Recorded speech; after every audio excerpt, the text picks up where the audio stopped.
they have always been.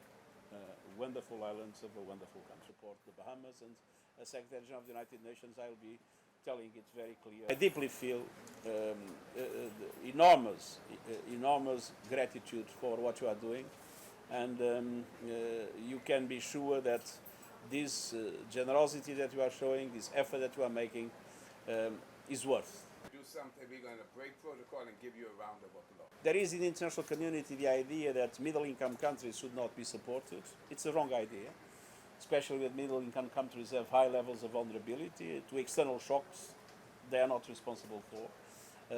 And so I hope that the international community will be able, now obviously is the moment of still rescue in some situations, but essentially humanitarian aid, but then there will be reconstruction, building resilience, recovery, and this will require massive investments from the government, from the people, and of course international support will be absolutely essential.